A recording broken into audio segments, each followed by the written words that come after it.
여호수아 1장 5절에서 9절 말씀 마음을 집중하여 함께 봉독합니다. 내 평생에 너를 능히 대적할 자가 없으리니 내가 모세와 함께 있었던 것 같이 너와 함께 있을 것임이니라. 내가 너를 떠나지 아니하며 버리지 아니하리니 강하고 담대하라. 너는 내가 그들의 조상에게 맹세하여 그들에게 주리라 한 땅을 이 백성에게 차지하게 하리라. 오직 강하고 극히 담대하여 나의 종 모세가 내게 명령한 그 율법을 다 지켜 행하고 우로나 좌로나 치우치지 말라. 그리하면 어디로 가든지 형통하리니 이 율법책을 내 입에서 떠나지 말게 하며 주야로 그것을 묵상하여 그 안에 기록된 대로 다 지켜 행하라. 그리하면 내 길이 평탄하게 될 것이며 내가 형통하리라. 내가 내게 명령한 것이 아니냐. 강하고 담대하라. 두려워하지 말며 놀라지 말라. 네가 어디로 가든지 내 하나님 여호와가 너와 함께 하느니라 하시니라. 아멘. 우리 두려움이라는 것은 세상을 살아가는 모든 이들에게 어느 정도일까 가지고 있는 그러한 자연스러운 감정입니다. 두려움을 가지고 살아가는 우리들에게 하나님의 위로하심과 그리고 하나님의 함께하심이 있다면은 그 두려움이라는 부정적인 감정들이 감사라는 긍정적인 감정으로 변화되어질 것입니다. 때마다 걱정, 근심, 두려움 속에 살아가는 우리들에게 주시는 하나님의 가르침, 하나님의 방법은 무엇입니까? 오늘 하나님께서 5절 말씀을 통하여서 약속의 말씀을 먼저 허락해 주십니다. 5절에 보면 내 평생에 너를 능히 대적할 자가 없으리니 내가 모세와 함께 있었던 것 같이 너와 함께 있을 것임이니라. 내가 너를 떠나지 아니하며 버리지 아니하리니 라고 이렇게 약속을 주고 계십니다. 지금 먼저는 이 상황을 살펴본다면은 지금 상황은 이제 출애굽을 하고 광야에서 이 가나안을 향하던 이스라엘 백성들의 지도자 모세가 죽고 말았습니다. 그가 사명을 끝까지 감당치 못하고 광야 땅에서 죽고 마른 것입니다. 그들의 지도자가 사라진 상황입니다. 그 상황을 통하여서 그 안타까운 상황 가운데 온 이스라엘 백성들이 모세의 죽음을 통곡하며 애곡하고 있는 것입니다.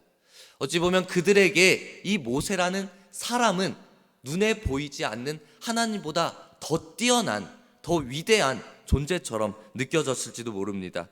그들이 보기에는 모세가 행했던 이적, 기사, 이러한 것들, 그 위엄을 행하는 놀라운 능력만은 사람으로 느껴졌을 것입니다. 근데 그들의 눈에는 기적을 행하는 모세는 보았습니다. 하지만 그 기적을 행하게 하시는 분이 누구였습니까? 그 행하게 하시는 능력을 주시는 분, 아니 능력 그 자체가 되시는 하나님이었는데 그 하나님을 온전히 바라보지 못하고 온전히 믿지 못했던 안타까운 모습들이 이스라엘 백성들에게 있었던 것입니다. 모세가 이제는 이 땅 가운데는 없습니다. 생명이 다해 이 땅에는 없지만 모세에게 그런 일을 행하게 하시던 하나님은 어떻습니까? 하나님은 계속해서 그들과 함께 하겠다라는 것이었습니다. 그들이 모세가 죽고 만약에 모세가 죽지 않고 가나안 땅까지 그 백성들을 잘 이끌어 갔다면은 그들의 생각이 어땠겠습니까? 모세가 역시 능력이 많아 우리를 여기까지 약속의 땅으로 가나안 땅까지 이끌어 줬어 라고 모세의 이름을 더 높였을지도 모르겠습니다. 이제 그 땅을 약속해 주신 말씀대로 하나님께서 주셨다라는 그 믿음이 그들에게 없었을지도 모르겠습니다. 이제 가나안 땅에 들어가는 그때 모세가 죽고 그들과 함께하지 않는 것으로 인하여서 백성들은 낙심하는 겁니다. 근심과 걱정거리와 두려움이라는 감정이 이제 그들에게 생긴 것입니다. 근데 이 수많은 이스라엘 백성들 중에 가장 두려움을 느끼고 가장 부담감을 느낀 사람이 누구겠습니까? 저는 여호수아가 가장 큰 부담감을 느끼지 않았을까 생각합니다. 여호수아는 모세와 함께 했습니다. 그 모세의 사역도 보았습니다. 놀라운 기적도 보았습니다.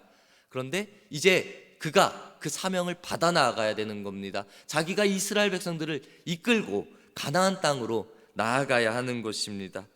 이제 이 앞에 모세는 정말 능력이 많았었는데 하나님이 함께 하셨는데 내가 할 수 있을까라는 그 부담감과 두려움이 이 여호수아에게 있었을 것입니다. 우리 하나님께서 이렇게 부담감을 가지고 두려움을 가지고 있는 여호수아에게 오늘 말씀하시는 것입니다. 야, 내가 하겠다라고 말씀을 하고 계시는 것입니다. 그러면서 이제 너가 슬픔의 자리에서 일어나라, 절망의 자리에서 일어나라, 모세라는 사람을 의지하던 그 자리에서 벗어나라 라고 말씀하고 있는 것입니다. 그리고는 그 복된 말씀, 이제는 네가 사는 동안 아무도 너의 앞길을 가로막지 못할 것이다. 내가 모세와 함께 했던 것처럼 너와도 내가 함께 하겠다. 너를 떠나지도 않겠다. 내가 너를 버리지도 않겠다 라고 약속하고 계시는 것입니다. 이 약속이 그 여호수아에게 정말 귀한 것으로 나타난 것인데 여호수아는 그래도 그 말씀을 그대로 믿고 받아들이지 못하는 것입니다. 완전히 부담감을 떨쳐버리지 못하는 것입니다. 그래서 하나님께서 오늘 계속해서 약속의 말씀, 복의 말씀을, 이 두려움을 떨쳐버리라는 말씀을 오늘 주시는 것입니다. 그 두려움을 가진 인간에게 주시는 하나님의 방법이 바로 이것입니다. 먼저 하나님께서는 이 백성들에게, 두려움을 가지고 있는 백성들에게 내가 너와 함께 하겠다라고 분명한 약속을 주는 것입니다. 오늘 9절 말씀에 보면은 내가 내게 명령한 것이 아니냐, 강하고 담대하라, 두려워하지 말며 놀라지 말라, 네가 어디로 가든지 내 하나님 여호와가 너와 함께 하느니라 라고 이렇게 약속하고 계시는 것입니다. 우리는 예수님의 이름을 표현할 때 임마누엘 예수님이라는 표현을 합니다. 임마누엘이 무엇입니까? 그 뜻이 하나님이 우리와 함께 계시다라는 그러한 뜻입니다. 우리 예수님을 믿는다는 것이 바로 이것입니다. 예수님을 믿는다는 것이 임마누엘 예수님을 믿는 것이고, 그 임마누엘 예수님은 하나님이 너와 우리와 함께 계시다, 우리는 그것을 믿는 것입니다. 하나님이 나와 함께 하시기에 우리는 믿음으로 한 걸음 한 걸음 나아갈 수 있는 것입니다. 그렇기 때문에 우리가 절망의 자리에서, 근심의 자리에서, 두려움의 자리에서 함께 하시는 하나님으로 인하여서 일어설 수 있는 것입니다. 우리가 하나님의 약속을 바라볼 수 있는 것, 나와 함께 하시는 하나님이기에 우리는 소망하고 희망할 수 있는 것입니다. 근데 우리의 모습을 돌아볼 때 내가 하나님이 나와 함께 하신다라는 것이 선포되어지고 내 안에 들려졌는데도 때로는 그럴 때가 있습니다. 아멘, 믿습니다 하면서도 두려움이 쉽게 사라지지가 않습니다. 물론 어떤 이들에게는 성령님의 특별한 도우심으로 그 두려움의 문제가 싹 한 번에 사라질 때도 있습니다. 그런데 우리의 모습을 돌아본다면은 두려움이 그 즉시로 사라지지를 못하는 것입니다. 기도했는데도 아직도 될까라는 의심이 조금씩 남아있을 때가 있습니다. 그런데 그러한 믿음의 약한 모습을 보면서 책망할 필요도 없습니다. 내가 부족하다고 탓할 필요도 없습니다. 왜냐? 오늘 성경에 나오는 여호수아도 그랬던 것입니다. 여호수아도 약속의 말씀을 들었는데 그 두려움이 완전히 사라지지를 않는 것입니다. 이러한 모습을 생각해 본다면은 여호수아나 우리의 모습, 인간적인 모습에서는 우리에게는 소망이, 희망이 없는 것입니다. 믿습니다, 아멘 하면서도 얼마 가지 않아서 그 믿음이 흔들리기도 하는 것입니다.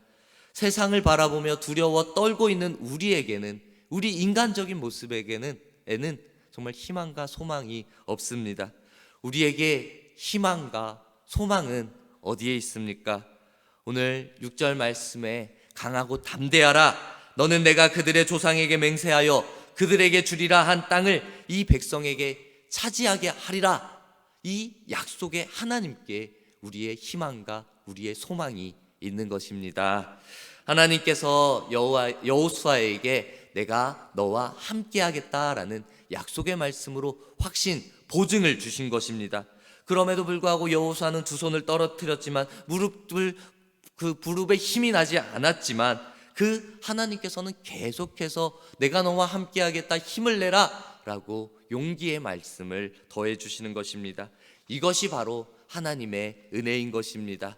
그러면서 그 함께하신 하나님께서 그냥 내가 너와 함께할게 정도로 끝나는 것이 아니라 강하고 담대하라 라고 힘의 말씀, 그 담대함의 용기의 말씀을 주시는 것입니다. 하나님께서 강하고 담대하라 말씀하시는 것, 너가 어디로 가든지 내가 너와 함께하겠다 라는 보증의 말씀인 것입니다. 끝까지 포기하지 않으시고 함께하신다 라는 약속의 말씀을 붙잡고 의지함으로 나아갈 때 분명히 우리 하나님께서는 그 약속을 이루어 주실 것입니다. 우리 여러분, 우리 안에 끊임없는 두려움이 생길 때마다 함께 하시는 하나님을 붙잡고 쓰러져도 다시 일어나고 힘이 빠져도 다시 힘을 굳게 하시는 그 하나님을 붙잡고 나아가는 저와 여러분들이 되기를 간절히 소망합니다. 다시 한번 우리 하나님의 말씀을 의지하며 나아갑시다. 오늘 우리가 5절부터 9절의 말씀을 보았는데 이 말씀 가운데 강하고 담대하라, 이 말씀이 3번이나 반복해서 나오는 것을 볼 수가 있습니다. 우리 여호수아가 강하고 담대하라는 말씀을 들었는데도 그 말씀을 온전히 의지하지 못하니까 다시 포기한 것은 아니지만 내가 어떻게 해야 됩니까? 나는 연약합니다 라는 이 믿음 연약한 모습을 보이니까 거듭해서 강하고 담대하라, 강하고 담대하라, 강하고 담대하라 라고 말씀하고 있는 것입니다. 우리 여러분, 이 강하고 담대하라는 말씀이 선포되어졌을 때 우리는 말씀에 따라 순종함으로 따라 나아갑시다. 사실 쉽지는 않지만 강하고 담대하라, 강하라는 말을 들었을 때 내 마음이 즉시로 강해지지는 않습니다. 담대하라 했을 때도 담대해지지 않을 때도 있습니다. 우리가 농사를 볼 때 콩 심은 데 콩 나고 팥 심은 데 팥 난다고 합니다. 우리 로봇이나 기계, 그러한 것들은 딱 시키면 시키는 대로 합니다. 근데 사람은 어떻습니까? 사람은 시켜도 시키는 대로 하지 않을 때가 있습니다. 그리고 시키는 대로 했는데 그 결과가 우리 처음에 바랐던 대로 일어나지 않을 때도 있습니다. 마음대로 되지 않는 것이 사람 일이고 세상 일입니다. 그런데 그렇다고 해서 나는 안 되는 사람이구나, 그리고 우리의 자녀들을 바라볼 때 왜 자녀들이 시키는 대로 이렇게 했는데 시키는 대로 하지 않을까 하면서 자녀들을 포기하겠습니까? 부모는 자녀들을 포기하지 않습니다. 우리 아버지 되신 하나님께서는 우리를 절대로 포기하지 않으시는 그 사랑의 하나님이십니다. 그 하나님께서 우리에게 계속해서 강하고 담대하라 라고 말씀하고 계시는 것입니다. 이것이 하나님의 은혜입니다. 거듭해서 반복되어서 주시는 하나님의 은혜를 오늘도 우리가 받고 있는 것입니다. 우리의 마음을 이제는 강하고 담대함으로 정합시다. 우리의 매 순간순간의 믿음의 모습을 점검하며 나아갑시다. 우리의 마음이 약해졌을 때, 우리의 마음에 두려움이 있을 때, 떨림이 있을 때 우리를 강하게 세우실 하나님만을 바라보며 믿음으로 나아갑시다. 우리 두려움을 이기기 위하여서 사람들은 두려움의 대상을 없애려고 노력합니다. 두려움의 문제를 해결하려고 노력합니다. 하지만 우리 믿음의 사람들은 어떻게 해야 되겠습니까? 우리는 믿음의 사람으로서 함께 하시는 하나님을 바라보고 강하고 담대하라 라고 말씀하시는 그 사랑의 하나님을 따라 나아가야 할 것입니다. 우리 몸은 죽여도 우리의 영혼은 능히 죽이지 못하는 자들을, 그 사람을 두려워할 것이 아니라 오직 몸과 영혼을 능히 멸하실 수 있는 이 바로 하나님만을 경외하며 두려움으로 나아갑시다. 하나님만을 두려워함으로 세상을 두려워하지 않을 용기가 이제는 우리 안에 생겨나게 될 것입니다. 이제 말씀을 지켜 하나님께서 함께 하심을 믿고 강하고 담대함으로 두려움에서 넉넉히 이겨나가는 저와 여러분들의 모습이 되기를 간절히 축복합니다. 아멘.